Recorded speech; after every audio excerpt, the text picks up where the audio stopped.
Hello students and welcome back. This session is second part of the chapter Formulas and Functions. So now let's see what we have studied in part 1. In the previous session we have touched upon the concepts like components of a spreadsheet, what is formula, elements of a formula, how to create a basic formula and compound formula. In this session, we are going to discuss how can we create a formula on text. So, let's start. We can also perform addition on character and string data type.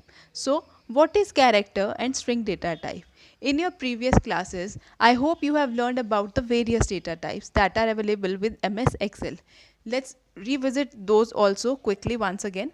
So now there are basically three data types in MS Excel: number, formulae, and text.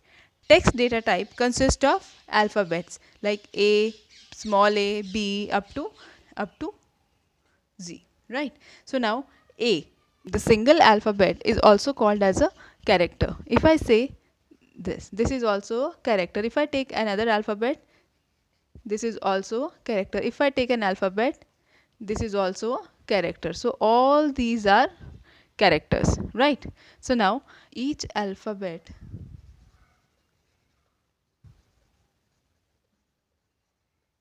is called as character, right? So now collection of characters is called as string. If I make a collection of these collection of characters is called as string. If I want to form a string, let me take four characters: HELLO. All these collection of characters, I can call it as a string data type. Clear?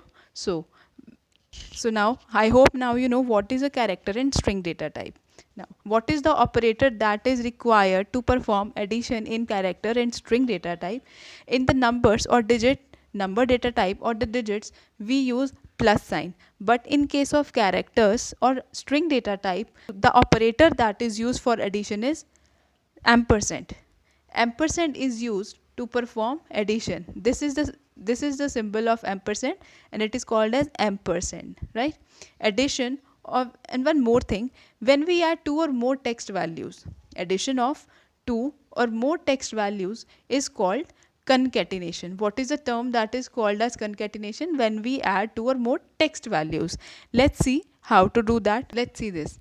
Here in cell A1 I have written a value hello, and in cell B1 I have written another string data type India. Now in C1 I want to perform concatenation of the two text value. What I am going to do? A1, I will write the cell address. First of all, I will start the formula with equal to. Then I will write cell address of first text value, that is A1. Then ampersand symbol, and next cell reference B1. And when I will press enter, I will get the result as hello India, means addition of two text values. Let's see this. Students, now let's see this in the Excel. I have opened a Excel. Now let's type some text here. Let's say welcome.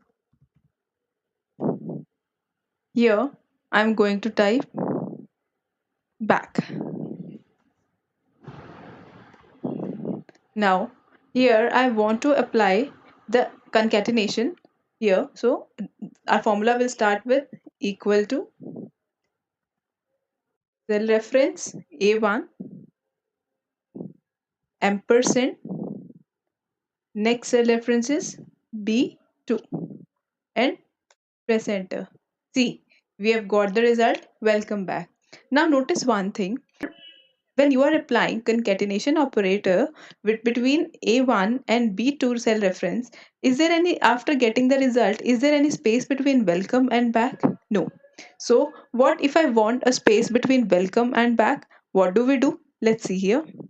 In that case, start the formula with equal to, write cell reference A1 ampersand.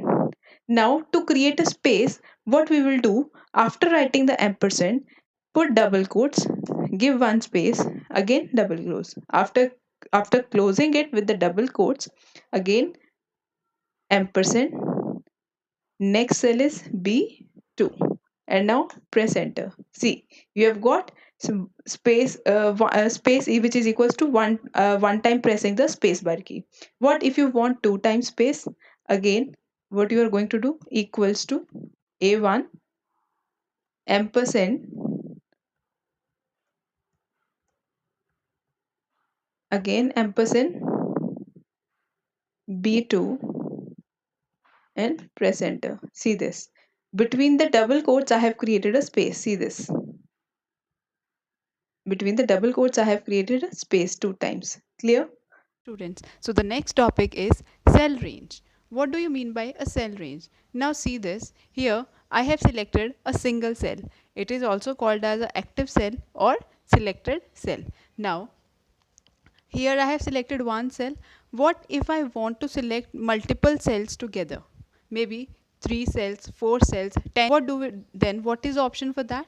Then you can also select multiple cells at the same time. The group of cells is known as a cell range. If we are going to select multiple cells together, then the group formed by selection of all those cells will be called as a cell range. Now, for example, a cell range that included cells A1, A2, A3, A4 and A5 would be written as A1 colon A5. So now you will refer to the cell range using cell addresses of the first and the last cell separated by colon. This is the first cell address,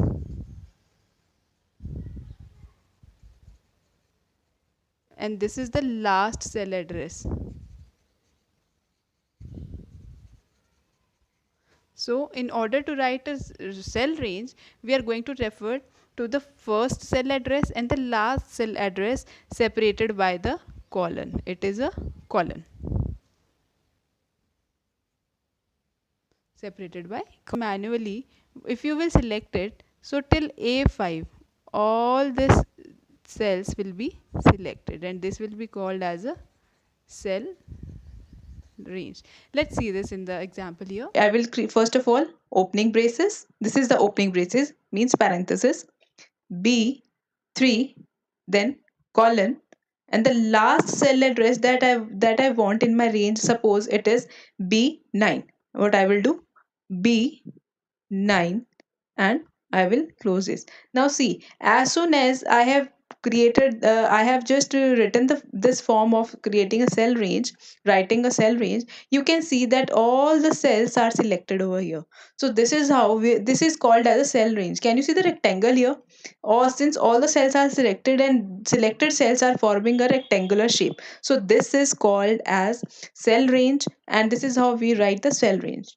I hope you are clear with the concepts. So thank you very much, students. If you really like the video, please share it with your friends, subscribe to my channel, and for more updates, press the bell icon given below.